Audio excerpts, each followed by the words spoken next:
It's so easy to forget about a goal that you have. Not because you do not believe in that goal, not because you do not believe in yourself, just because your brain forgot. Like, that's all. That is all. So today I want to talk about something that I feel like not a lot of people really say out loud. I think a lot of us carry this very specific frustration in us because we know that the gap between our potential and our reality is just too big. We can see so clearly what we're capable of, but for some reason cannot seem to show up for it or for ourselves consistently. And for a really long time, I thought that the answer was I just needed to be stricter with myself. I just needed to push myself harder. I just needed to do more and stick to it, regardless of what my body is saying. And just basically build a system that you finally stick to. However, this is what I keep running into. And this new routine, it will work for a week, for a month, maybe even if I'm lucky. And then a hard day would come and my energy would just crash. Or I sleep badly, or something just happens to shake me out of balance. And just like that, I find myself back at square one.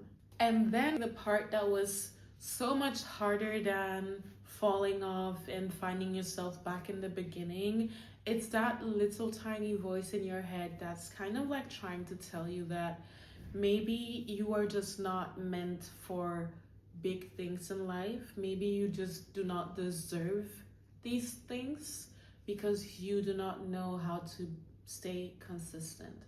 Maybe you are the problem. That voice, very annoying.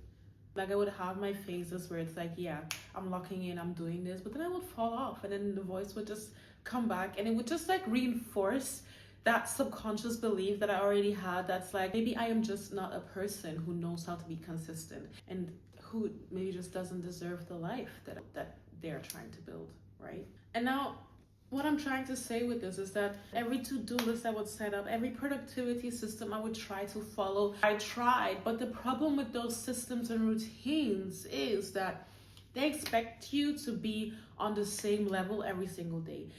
It's not even that they expect you to, they assume that you are on the same level every single day. They assume that you have the same capacity, the same bandwidth, the same energy every single day. But in my world, that just isn't realistic, because it's like some mornings I can wake up and take on the whole world. I can do anything. No, that's not. But yeah, I can do literally anything. And then other days, I genuinely don't want to get out of bed. I do not want to do anything. And both those girls are me. So why would I punish the girl that is depleted and only celebrate the girl that can give? Why don't I start reframing what it means to be consistent to myself? Why don't I start reframing what discipline actually should look like instead of how it's being taught to us? And that's exactly what I did. So what I came up with was the return to capacity framework. Basically, I stopped trying to fix myself and I started trying to fix the systems and routines that I want to live by that could help me get to the point in life where I want to be. I feel like a lot of people who just have fluctuating capacity put themselves in a box of, I cannot actually fulfill, like live up to my potential. I cannot actually achieve the things that I want to achieve in life, which I just want to debunk because that's not true. Just because you are different than, I want to say, the normal person, instead of looking at yourself like a failure, why don't you start building a routine or building structures that support you instead of judge you, that energize you instead of deplete you, right? What I realized was just that giving 100 looks different on different days. When your baseline is here, giving 100 looks like this. But when your baseline is here, giving 100 looks like this. And just because this and this has like a gap in between them does not mean that this right here is much better than this right here, because if you take those days where it feels like I just don't want to do anything and you find a way to still go after your goals and your dreams in that energy without overextending yourself, without giving something that you do not have, wouldn't that feel so much better than just feeling like you're doomed just because you're built differently, just because you're wired differently, you know?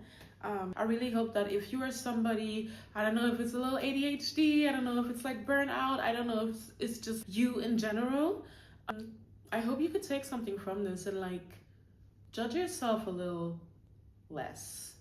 Have some more compassion and empathy with yourself. Understand yourself on a level where it's like, I'm just not the type of person that can go every single day, but I have my goals in life. I have ambitions in life and I'm going to achieve them, and you will. And I believe in you that you will. And I hope that this series can help you kind of like change the way you look at your relationship with discipline and consistency. And I know, and you know, and they know that you're gonna make it in life, okay? You're gonna make it in life. Even if you've been in bed for 3 weeks, man, you haven't done anything, you're gonna make it in life, because following the return to capacity framework will actually subconsciously and in a very, very soft way eliminate those days where you feel like, oh, I was bed rotting and I didn't do anything. Like, even if you were bed rotting, I promise you, you're gonna get like a tiny little bit closer to your goals. So if you want to learn more about the return to capacity framework, there's a link in my bio to my ebook. It explains who this framework could help. It explains the difference between the discipline that we are taught and the discipline that you need to learn for yourself. It also gives you like a really, really detailed idea of how you can use this framework. There's a lot of examples that you can look at and follow and like get inspiration from. Another thing is I built the My Capacity app, but the app is kind of like a crutch, I want to say, to make the return to capacity framework easy, to make it even easier than it already is for you, so you don't really have to think, you don't have to hold your goals in your head, because I think that is like one of the biggest problems also with like low capacity, high potential people, because we have like so many ideas, we have so many goals, we have so many things that we want to achieve, that it makes it even more overwhelming. Because we're so multifaceted, it's so easy to forget about something. It's so easy to forget about a goal that you had, and not because you do not believe in that goal, not because you do not believe in yourself, not because you do not want to achieve that goal anymore, just because your brain forgot. Like, that's all. That is all. And I think it's time to stop punishing yourself for having a brain that is wired the way it is, because yeah, you could look at it as a disadvantage, but you could also look at it as a blessing,